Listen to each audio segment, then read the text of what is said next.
வணக்கம்.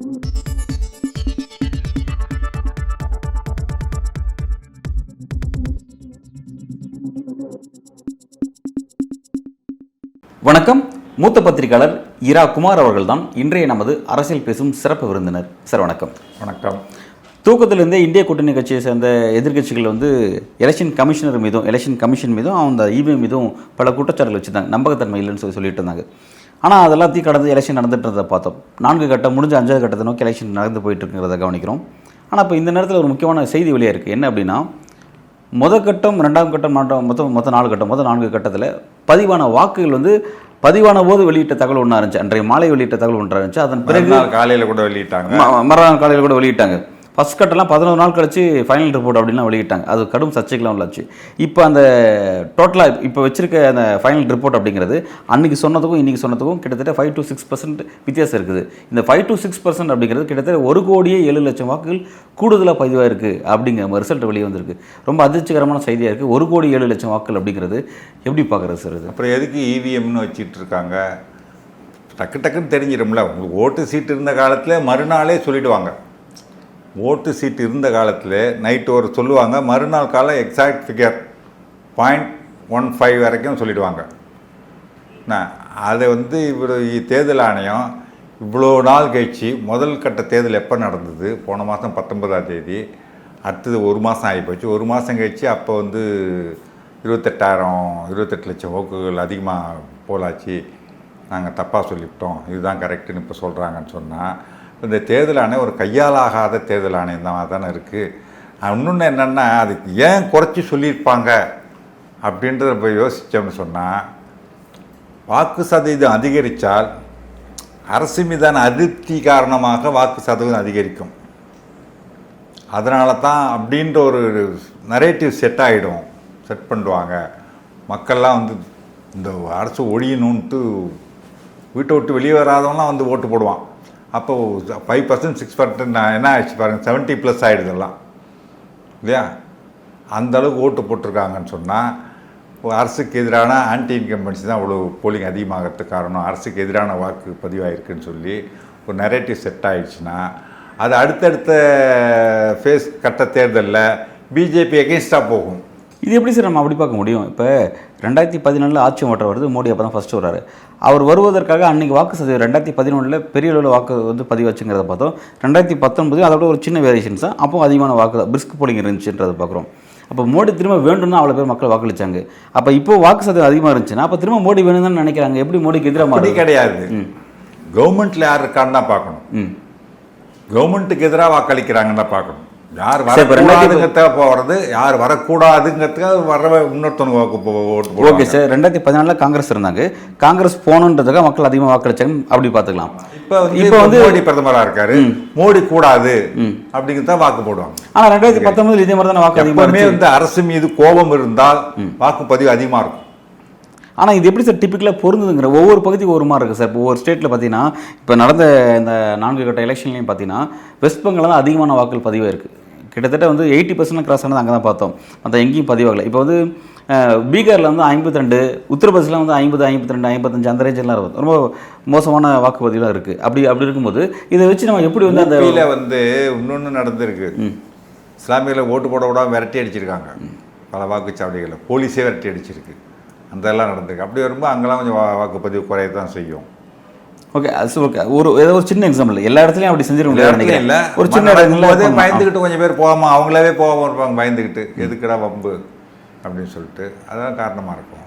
இதை நம்ம முழுக்க நீங்கள் சொல்கிற மாதிரி தான் பார்க்கணும். ஆனால் இப்படி அதுக்கு ஆப்போசிட் விஷயங்களும் பார்க்கலாம்ல. ஏன்னா பீகார்லேயும் வாக்குப்பதிவு குறைவாக தான் இருக்குது. பீகாரில் ஆட்சி மாற்றம் மோடி வரக்கூடாதுன்னு நினச்சாங்கன்னா நிச்சயமாக வாக்குப்பதிவு அதிகமான பதிவு வைக்கணும். அங்கேயும் கம்மியாக பதிவாக இருக்குது. அது தெரியல. அந்த மக்கள் மனநிலை என்னன்றது நம்ம யோசிக்கணும். இங்கே உட்காந்து நம்ம பேச முடியாது. ஓகே, எதனால் குறைஞ்சிச்சாங்கன்றது அங்கே கலர் என்ன இருந்தது அப்படின்றத பார்க்கணும். ஆனால் இப்போ இதெல்லாம் இப்போ தேர்தல் பிரச்சாரத்தெலாம் பார்க்கும்போது தேஜஸ்விக்கு எக்கச்சக்கமான கூட்டம் வந்துச்சு. பீகாரில் 12 லட்சம் பேர் 15 லட்சம் பேர் கூட்டினாங்க. மோடிக்கு அந்தளவுக்கு பாதி கூட கூட்டம் கூடலை. ஆனால் கூட்டத்தை பெரிய பேச்சாளர் கிடையாது. கலைஞர் மாதிரி பேச்சை கேட்கறது கூட்டம் வரும், ஓட்டு போட மாட்டாங்கன்னு சொல்லுவாங்க. இப்போ அவரே சொல்லியிருக்காரு. அந்த மாதிரியான ஒரு வாய்ப்பும் கிடையாது தேஜஸ்வியை பொறுத்த வரைக்கும். அதனால் ஏன் குறைஞ்சிது என்னன்றது தெரியல. இன்னொன்று வந்து பிஜேபியிலே சில அதிருப்தியாளர்கள் வாக்கே போடாமல் இருந்திருக்காங்கன்னு ஒரு தகவல் இருக்குது. ஓகே, பிஜேபி தான் ஓட்டு போட்டுட்டாங்க போன தடவைலாம். இந்த முறை வந்து விலைவாசி உயர் இதெல்லாம் அரசு மீதான அதிருப்தினால அவங்க வந்து ஓட்டு போடவே போகலை அப்படின்னு ஒரு தகவலும் வருது. அந்த மாதிரி போகாமல் அதிகம் பேர் போகாமல் இருந்திருந்தாலும் வாக்கு சதவீதம் குறையும். ஓகே. இல்லை, இப்போ திடீர்னு வெளியே இருக்க இந்த தகவல் தான் கொஞ்சம் அதிர்ச்சி அளிக்கக்கூடிய விஷயமா இருக்குது. பார்த்தீங்கன்னா முதல் கட்ட வாக்குப்பதிவில் வந்து 18 லட்சம் வாக்குகள் உயர்ந்திருக்கு. ஃபஸ்ட்டு சொன்னதோட இப்போ வந்து 18 லட்சம் உயர்ந்திருக்கு. ரெண்டாவது கட்டத்தில் 102 தொகுதி, 18,000 வாக்கு. ஆமாம், ஒரு ஆல்மோஸ்ட் வந்து ஒரு தொகுதி 18,000 வாக்கு அப்படிங்கிற மாதிரி வந்திருக்கு. இப்போ ரெண்டாம் கட்டத்தில் பார்த்தீங்கன்னா ரெண்டாவது கட்டம் 89 தான் நினைக்கிறேன். ரெண்டாவது கட்டத்தில் பார்த்தீங்கன்னா 32 லட்சம் வாக்குகள் கூடுதல் பதிவாயிருக்கு. மூன்றாவது கட்டத்தில் 22 லட்சம் வாக்குகளும், நான்காவது கட்டத்தில் 34 லட்சம் வாக்குகளும் பதிவாயிருக்கு. இதில் என்னென்ன பியூட்டி என்னென்னா, இதில் வந்து அசாமில் தான் வந்து அதிகமாக, இதில் இந்த விஷயத்துலையும் அசாமில் தான் 73,000 வாக்குகள் அதிகமாக பதிவாயிருக்கு. அசாமில் ஹேமந்தா பிஸ்வ சர்மா பாஜக ஆட்சி நடக்குது அப்படிங்கிறத பார்க்குறோம். அங்கேயும் பார்த்தீங்கன்னா 14 தான் மொத்த தொகுதிகள், அதுக்கே 5 கட்டம் 6 கட்டமாக நடத்துறாங்கிறதெல்லாம் பார்க்குறோம். இப்போ இது அங்கே வாக்குப்பதிவு அதிகமாக நடக்கிறதுங்கிறது அது எப்படி எக்ஸாக்டாக இது பாஜகவுக்கு ஆதரவாக தான் மக்கள் வாக்களிச்சிருக்காங்க அல்லது காங்கிரஸுக்கு ஆதரவாக, அது இந்திய கூட்டணிக்கு ஆதரவாக மக்கள் வாக்களிச்சிருக்காங்க, எப்படி அந்த முன்முடிவு? அது ஒரு பக்கம் இருக்கட்டும். இது ஏன் இந்த மாதிரி அப்பைக்கு இப்பைக்கு இவ்வளவு வேறுபாடு சொல்கிறீங்களே, எதனால் இந்த குளறுபடி, இந்த தாமதம் அக்யூரேட்டாக சொல்கிறதுக்குன்றது தேர்தல் ஆணையம் ஏதாவது காரணம் சொல்லியிருக்கா? நல்ல முக்கியமான ஒரு கேள்வி. இப்போ இதுக்கு தான் வழக்கு ஒன்று போட்டிருக்காங்க. ஜனநாயக சீர்திருத்த சங்கம் வந்து வழக்கு போட்டிருக்காங்க. தலைமை நீதிபதி சந்திரசூட் தான் அவரோட பெஞ்சுக்கு தான் அது வந்துருச்சு. அவர் தான் விசாரிச்சுட்டு அவர் என்ன சொன்னார்னா, மூத்த வழக்கறிஞர் பிரசாந்த் பூஷன் இந்த விஷயத்தை ஆஜராயிருந்தார்.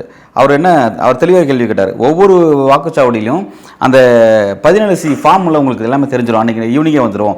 அதை மொத்தமாக கலெக்ட் பண்ணி தலைமை தேர்தல் அன்றைக்கி நீங்கள் அனுப்பிச்சின்னா அவர் சப்மிட் பண்ணிட்டு போகிறாரு. ஏன் உங்களுக்கு இவ்வளோ டைம் எடுக்குதுன்னு சொல்லும்போது அவர் எலெக்ஷன் கமிஷனர் என்ன சொன்னார்னா, எங்களுக்கு அந்த அன்றைக்கே பண்ண முடியாது, டைம் தேவைன்னா அப்போ சார் நாளைக்கு காலையில் வரையும் டைம் எடுத்துங்க அப்படின்னா அதுவும் பத்தாது அப்படின்ற மாதிரி அவர் சொன்னார். அதுக்கு தலைமை நீதிபதி என்ன சொன்னார்னா, ஒரு வாரம் டைம், ஒரு வாரத்தில் எனக்கு இந்த விஷயத்தை பதில் சொல்லுங்கள் அப்படின்னு ஒரு உத்தரவு போட்டிருக்காரு. ஆனால் எலெக்ஷன் கமிஷன் வந்து இதுக்கு வந்து ஒரு வெளிப்படையாக நீதிமன்றத்துக்கு போயிடுச்சு அப்படிங்கிறனால பதில் சொல்ல வேண்டிய கட்டாயத்துக்கு அங்கே தள்ளப்பட்டதுனால அங்கே பதில் சொன்னாங்களே தவிர பொது வெளியில் வந்து காரணத்தை சொல்ல மாட்டாங்க. எதுக்கு மோடியினுடைய செல்ல பிள்ளையா இருக்குல்ல, இவரு காலடியில் கிடக்குது. காங்கிரஸினுடைய தலைவர் மல்லிகார்ஜுன கார்கே ஒரு கேள்வி எழுப்பினார். அவர் கேள்வி கேட்டதுக்கு அவருக்கு மிரட்டும் தோணியில் எலெக்ஷன் கமிஷன் இந்த விஷயத்துக்காக பதில் அளிச்சது நீங்கள் பார்த்துருப்பேன் நினைக்கிறேன். பொது வெளியில் அவர் அந்த விஷயத்தை வெளிச்சிருந்தார். அதுதான், அதாவது தேர்தல் ஆணையம் வந்து செல்லப்பிள்ளைன்றதோட ஒரு ஏவல் நாயின்னு ஆகிடுதான். இப்போ மிரட்டுறாங்கன்னா ஏவல் நாயா, மோடியினுடைய ஏவல் நாயா அதுவும் மாறிடுச்சு தேர்தல் ஆணையமும். இல்லை, ஓகே, ஆல்ரெடி இந்திய மக்கள் வந்து இவிஎம் மீது பல இடத்துல நம்பிக்கை இல்லாமல் இருக்காங்கிறத பார்க்குறோம். இவிஎம் மீது வந்து பல டேம்பர் பண்ணப்படலாம், அதற்கான வாய்ப்புகள் நிறைய இருக்குது இன்றைக்கி இருக்க டெக்னாலஜியில் அப்படிங்கிறது நம்புறாங்க. அதனால் வந்து அது மீது கேரளாவில் ஒன்று நடந்துச்சு, ஓட்டு போட்ட ரெண்டு ஓட்டு அதுவும் அது தாமரை சின்னத்தில் வேற ஒன்று தான் தாமரை சின்னத்தை போதுங்கிறத பார்க்குறோம். இங்கே ஒரு மாதிரி வருது, விவிபேல ஒரு மாதிரி வருது அப்படிங்கிறதெல்லாம் வந்து மக்கள் வந்து குற்றச்சாட்டு வைக்கிறாங்க. அப்படி இருக்கும்போது அது மேலே நம்பிக்கை இல்லை அப்படின்னும் போது ஓவரால் எலெக்ஷன் கமிஷன் இப்படி டேட்டாஸ் முன்னுக்கு முரணாக கொடுத்தாங்கன்னா ஒட்டுமொத்த இந்த ஜனநாயகத்தின் இந்த எலெக்ஷன் மீது நம்பிக்கை இல்லாமல் போகும்போது ஆட்டோமேட்டிக்காக இந்த வாக்கு சதவீதம் குறைய ஆரம்பிச்சிருமே சார். இது எப்படி? அப்படி ஏதாவது ஒன்று நடந்தாலும் நல்லது தான்றான். ஏதாவது ஒரு தீர்வு வரும்ல, கலகம் பிறக்கம் தீர்வு வராது. இந்த தேர்தல் ஆணையம் அதாவது இருக்கிறதுல அவ்வளோலாம் ஒரு பக்கமாகவே நடந்து மோசமாக நடக்கட்டும், அப்படி நடந்தாலாவது அதுக்கு ஏதாவது ஒரு தீர்வு வரும். ஏன்னா ஒரு நடுநிலையாக செயல்படுற ஒரு ஆளை தேர்தல் ஆணையராக போடணுங்கிறதுக்காக தான் உச்சநீதிமன்றம் ஒரு தீர்ப்பு கொடுத்து, உச்சநீதிமன்ற தலைமை நீதிபதி, பிரதமர், எதிர்க்கட்சி தலைவர் 3 பேர் சேர்ந்து தேர்ந்தெடுக்கணும் அப்படின்ட்டு. அப்போ ஏதோ ஒரு நடுநிலையாக ஓரளவுக்கு செயல்படுவார்னு ஒரு ஆள், அவருக்கு தானே உச்சநீதிமன்ற நீதிபதி வாக்களித்தார்னா பிரதமர் சொல்கிற ஆளோ இல்லை எதிர்க்கட்சி ஆளோ யாரோ ஒருத்தர் வாக்களிப்பார், ஓரளவுக்கு நேர்மையாக செயல்படுற ஆளோ வருவாங்க. அதே தப்புயா அந்த உத்தரவே, நீதிமன்ற உத்தரவை செல்லாததாக்கி அதுக்கு ஒரு சட்ட திருத்தத்தை கொண்டு வந்து மோடி பிரதமர் தேர்ந்தெடுப்பார், பிரதமர், எதிர்க்கட்சி தலைவர், இன்னொரு கேபினெட் மினிஸ்டர், மத்திய ஒன்றிய அமைச்சரில் இருக்கிற இன்னொரு அமைச்சர் 3 பேர் சேர்ந்து ஓட்டு போட்டால் யாருக்கு மெஜாரிட்டி இருக்கோ அவங்க தேர்தல் ஆணையராக நியமிக்கலாம்னா யார் வரும்? ஆர்எஸ்எஸ் தான் வருவான் தேர்தல் ஆணையராக. பிஜேபி யாரை சொல்கிறாங்களோ, பிரதமர் யாரை விரும்புகிறாரோ அவங்க தான் வர முடியும். ஆனால் இன்னொரு அமைச்சர் அவருக்கு ஆதரவாக ஓட்டு போட்டு போகிறாரு. சரி, ஓகே சார். அந்த மாதிரி வந்து கொண்டு வந்து சுத்தமாக நம்ம காலடியில் கிடக்கக்கூடியதாக தேர்தல் ஆணையத்தை மாற்றி வச்சுருக்காங்க. நீங்கள் என்ன பண்ண முடியும்? அதுக்காக அவங்க நேற்றுக்கு ரிசைன் பண்ணி இன்றைக்கி இந்த அருண் ஒரு ஆள் கோயலாம், அருண் கோயில் ராஜினாமா பண்ணார். அவர் பதில் அடுத்து வேறு அவரே இவங்க பண்ணுறத அநியாயம் தாங்க முடியாமல் போயிட்டு அவங்களால தான் அவர் இன்றைக்கி ரிசைன் பண்ணார். நாளைக்கு அவர் தேர்தல் ஆணையர், இன்றைக்கி விஆர்எஸ் கொடுத்தா நாளைக்கு தேர்தல் ஆணையர் நியமித்தாங்க. அதில் தான் கோர்ட்டே இந்த மாதிரி தலையிட்டு உத்தரவு போட்டது. அவரே வந்து இவனுக்கு அட்டூழியம் தாங்க முடியலப்பா ஆளை விட்றான்ட்டு போயிட்டார், ரிசைன் பண்ணிட்டு போயிட்டார். அப்படி அளவுக்கு பண்ணும்போது ரொம்ப நமக்கு கிடைத்த அடிமை மிகச்சிறந்த அடிமை அப்படின்னு மோடி சொல்லிக்கிற மாதிரி தேர்தல் ஆணையம் நியமிக்கிறாங்க. அந்த அடிமைகள் இவர் சொல்கிறத கேட்டுக்கிட்டு ஏவல் நாய்களாக செயல்பட்டுருக்கு. அப்புறம் என்ன நீங்கள் பண்ண முடியும்? சரி, ஆல்ரெடி எலெக்ஷன் கமிஷனர் விஷயத்தில் பாஜக வந்து ஒரு வெளிப்படைத்தன்மை பின்பற்றலை அப்படிங்கிறது தான் ஆல்ரெடி கோர்ட் வந்து அதில் தலையிட்டு நான் அந்த பேனலில் இடம்பெறுவேன், தலைமை நீதிபதியாக இருக்க நான் வந்து அதில் பேனலில் இடம்பெறுவேன்னு சொல்லிட்டு தான் ஏற்கனவே சந்திரசூட் வந்து தனது தீர்ப்பு கொடுத்துருந்தார். இப்போ திரும்ப அதே விஷயத்தில் ஒரு மாதிரி ஒரு பிரச்சனை, இப்போ இவி மீது ஒரு நம்பிக்கையில்லாத தன்மையோ அல்லது இப்போ இருக்கக்கூடிய இந்த எலெக்ஷன் கமிஷன் வெளியிடக்கூடிய இந்த டேட்டாஸில் முன்னுக்கு பின் அந்த விஷயத்தில் ஒரு முரண்பாடு இதெல்லாம் வந்து போகும்போது நாளைக்கு ஜனநாயகமாக கேள்விக்குறிக்குள்ளாகும் போது அப்போ ஆட்டோமேட்டிக்காக நீதிமன்றம் வந்து தன்னை போல் பழைய கமிஷன் நான் என்ன வச்சுனோ அதுபடி நடக்கணும் அப்படின்ற விஷயத்துக்கு நடக்க வாய்ப்பு இருக்கா? எப்படி நீதிமன்றத்துக்கு வந்து சட்டத்தை நிலைநிறுத்துவது தான் அவருடைய வேலை. ஆனால் வந்து இவங்க சட்டத்தை அவங்க மாற்றிட்டாங்க.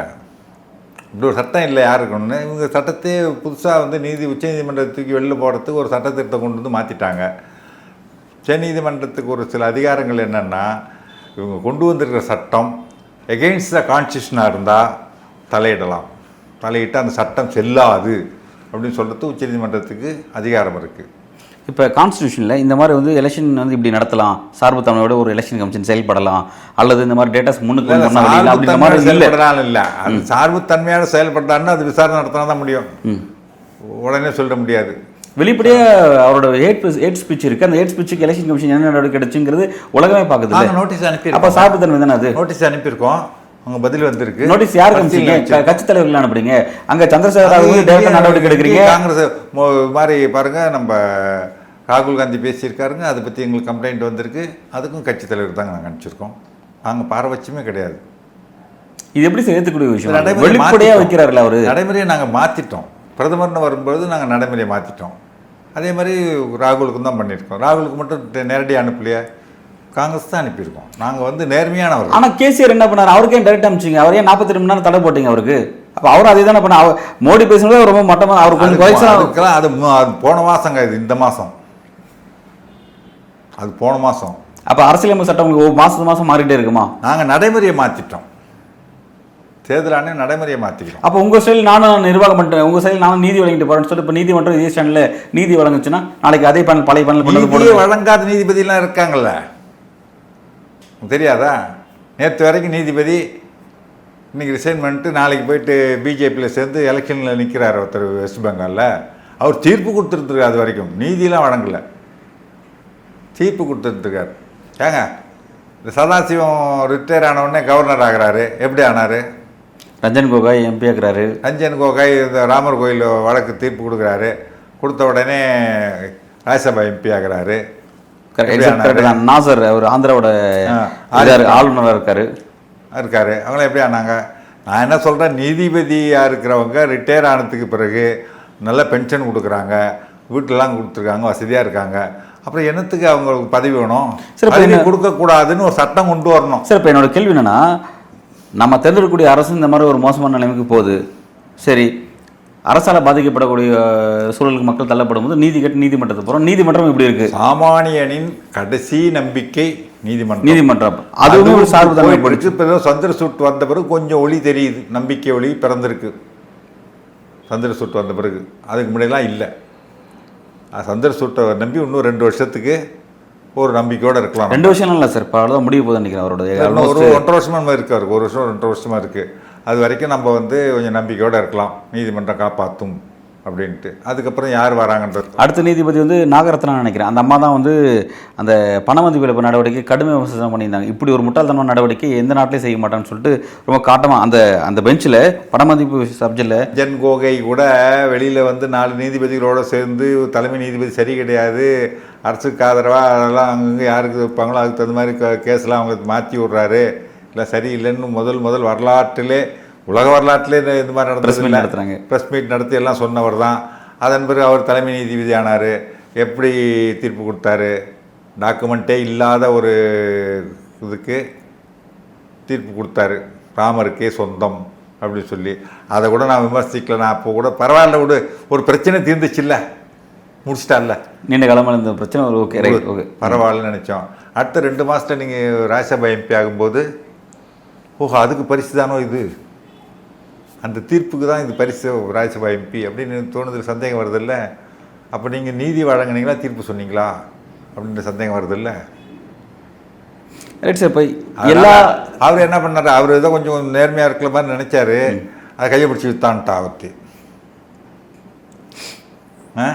அதோட பார்த்தாரு ஐயோ நம்மளை காலை பிடிச்சி வித்து கீழே விட்டுருவாங்க போட்டுருக்கு, நம்மளும் ஓகேங்க ரைட்டு எதுக்குடா வம்பு, அவங்கள்ட்ட சொல்கிறத கேட்டுட்டு நல்லபடியாக போயிட்டு வெளியில் போய் ராஜ்யசபா. இப்போ இதெல்லாம் ஏன் சார் மக்கள் மன்றத்தில் இதெல்லாம் மக்கள் எப்படி ஃபீல் பண்ணுவாங்க? இப்போ அரசு வந்து எல்லாத்தையும் மக்கள் பார்த்துக்கிட்டு தாங்க இருப்பாங்க. அவங்களுக்கு நேரம் வரும்பொழுது அந்த கோபத்தை வாக்கில் காட்டுவாங்க.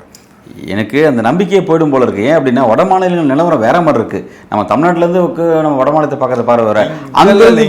வந்து வட மாநில மக்கள் எல்லாமே முட்டாள்கள் சங்கிகள் அப்படி சொல்லி இங்கே தமிழ்நாட்டில் ஒரு பிம்பத்தை உண்டு பண்ணிட்டாங்க. நான் ஏன் கேட்குறேன்னா ஒரு நான் தெளிவாக கேட்குறேன். மோடி வந்து வெளிப்படையாக தைரியமாக துணிச்சலோட 100% 200% துணிச்சலோட அவர் வெறுப்பு பிரச்சாரத்தை ராஜஸ்தானில் பேசுறாரு, குஜராத்தில் பேசுறாரு, யூபியில் பேசுறாரு. தமிழ்நாட்டில் ஏன் பேச மாட்டேங்கிறாரு? தமிழ்நாட்டில் என்ன பேசலாம் ஓட்டு விடாதுன்னு தெரியும், புரியுதுங்களா? அது இங்கே சுத்தமாக எடுபடாது, அங்கே எடுபடுன்னு ஒரு நம்பிக்கை. கேரளாலையும் பேசிட்டோம், கேரளாலையும் பேசிட்டோம். தென் மாநிலங்களில் ஒத்து வராதுங்க, வெறுப்பு பிரச்சாரம் எடுபடாது. மோடி இப்போ பேசுறது துணிச்சலாக வெறுப்பு பிரச்சாரத்தை பேசுகிறால் வாக்கு கிடைச்சிடும் அப்படின்றத பேசுகிறாருன்னு நினைக்கிறீங்களா? அதான் சார் இப்போ நீங்கள் எக்ஸாக்டாக பாயிண்ட் கொண்டீங்க. தென் மாநிலத்தில் பேசினா எடுபடாது, அப்போ தென் மாநில மக்கள் முட்டாள் இல்லை அப்படிங்கிறனால அவர் பேச மாட்டேங்கிறாரு. வட மாநிலத்தில் பேசினா அப்போ அந்த மக்கள் யார் அப்படின்ற கேள்வி அங்கே எவ்வளோ வருது இல்லை? நான் சொல்கிறேன், அதை இப்போ நம்ம கடைசி வரைக்கும் ஒரு பொய்யை நம்பிட்டே இருக்க மாட்டாங்க. என்ன இப்போ மோடி வந்து வெறுப்பு பிரச்சாரத்தை செய்தால் மக்கள் வாக்களிச்சிடுவாங்க அப்படின்ற நம்பிக்கையோட செய்கிறாருன்னு நினைக்கிறீங்களா? வெறுப்பு பிரச்சாரம் பேசுகிறாருன்னு நினைக்கிறீங்களா? நீங்கள் எதுக்காக அவர் பேசுகிறாரு? நான் தான் சொன்னேன்ல, மாட்டிக்கிட்டானா ரவுடி கடைசி நேரத்தில் தப்பிக்க முடியாதுன்னு பிறகு கையில் கடைசி தட்டு அடிப்பான். இது தப்பிக்கிறதுக்கான ஸ்ட்ராட்டஜியா அல்லது வெற்றி பெறுவதற்கான ஸ்ட்ராட்டஜியா எப்படி பார்க்குறீங்க? தோத்து போயிடுற தோப்பம் தெரிஞ்சு போச்சு, இருந்தாலும் எதையாவது பண்ணி அதை எதை பேசி கீசி மக்கள் கலவரத்தை வெற்றி நோக்கி போறதுக்காக தான் அவன் பண்றது. கலவரத்தை நோக்கி கொண்டு போயிட்டு கலவரம் பண்ணி இப்படியா வெற்றி பெற்று விடக்கூடாதா அப்படின்றதுக்காக பேசுற பேச்சு இது. அதான் அப்ப கேட்க இதனால வெற்றி கிடைக்குமான்னு எனக்கு கேள்வி. கிடைக்காட்டி போது ஒருவேளை கிடைக்கலாம் அப்படின்னு நினைக்கிறாரு அவரு. ஒண்ணுமே கிடைக்காதுன்னு ஆகிப்போச்சு, இதை பேசி ஒரு கலவரத்தை உண்டு பண்ணாலும் வெற்றி பெற்ற மாட்டோமா அப்படின்ற நம்பிக்கையில பேசுறாரு அவரு. ஓகே, அதுக்கு என்ன கிடைக்கும்ன்றது தேர்தல் முடிஞ்ச பிறகு தான் தெரியும். ஆனால் மக்கள் வந்து இனிமேல் இது வரைக்கும் கலவரம் வரல, அதனால் மக்கள் தெளிவாக இருக்காங்க நான் நம்புகிறேன். வட மாநிலத்தில் மக்கள் தெளிவாக இருக்காங்க அப்படிங்கிறத நம்புறீங்க? ஏங்க இந்த மக்கள் தாங்க இந்திரா காந்தி தோக்கடிச்சாங்க, ஏன் அவங்கள நம்பக்கூடாது? நான் இந்திரா காந்தி வெளிப்படையாக டிக்ளேர் பண்ணிட்டாங்க சார், நான் சர்வாதிகாரி அன்டிக்ளேர்டு எமர்ஜென்சி இது. ஆனால் அது மக்கள் அதெல்லாம் புரிஞ்சுக்க மாட்டேங்கிறாங்க. ரொம்ப நாளைக்கு புரியாம இருக்க மாட்டாங்க. ஜஸ்ட் ஒரு 5 மாசம் முன்னாடி சார். அது விடுங்க, மோடியா வேணுமா வேண்டாமாட்டா தான் பிரச்சனை. இப்போ மத்தியில் மோடி வேணுமா வேண்டாமாட்டா பிரச்சனை. பாஜக எனக்கு பிடிக்கல, ஆனால் மோடிக்காக ஓட்டு போடுறோம்னு சொல்கிறோம் இன்னும் வட மாநிலத்தில் இருக்க தான் சார் செய்கிறான். அது கொஞ்சம் பேர் இருப்பாங்கங்க, யாரும் இல்லாமல் இருக்க மாட்டாங்க. மோடி எனக்கு பிடிக்கல ஆனால் பிஜேபிக்காக போடுறோன்னு கூட சொல்லுவான். இது யார் எல்லாம் இருக்கும், ஆனால் எது பர்சன்டேஜ் கூடன்றது தான். இன்னும் பெருசாக 38% ஓட்டு வாங்கி தான் மோடி இது வரைக்கும் ஜெயிச்சாரு. மீதி 62% இருக்குல்ல. இப்போ எதிர்கட்சிகளும் ஒன்றும் சேருதில்ல. அரித்மெட்டிக்கு பாருங்கள், கெமிஸ்ட்ரி பாருங்கள், எதாக இருந்தாலும் மோடிக்கு எதிராக தானே இருக்குது. ஸோ இப்போ பாசிபிள் தான், ஆட்சி மாற்றம் பாசிபிள் தான். ஆட்சி மாற்றத்துக்கு நிறைய வாய்ப்புகள் இருக்குது. ஓகே, ரொம்ப ஆட்சி மாற்றம் ரொம்ப அதுக்கான வாய்ப்புகள் பிரகாசமாக இருக்குது அப்படிங்கிறத நீங்கள் தெளிவாக குறிப்பிடுறீங்க. அதை நோக்கி நகர்தாங்கிறத ஜூன் 4 வரையும் நம்ம வெயிட் பண்ணி பார்ப்போம் சார். பல்வேறு கேள்விக்கு ரொம்ப ஆழமாக உங்களோட கருத்துக்களை வழங்கியிருக்கீங்க. மிக்க நன்றி. நன்றி, வணக்கம்.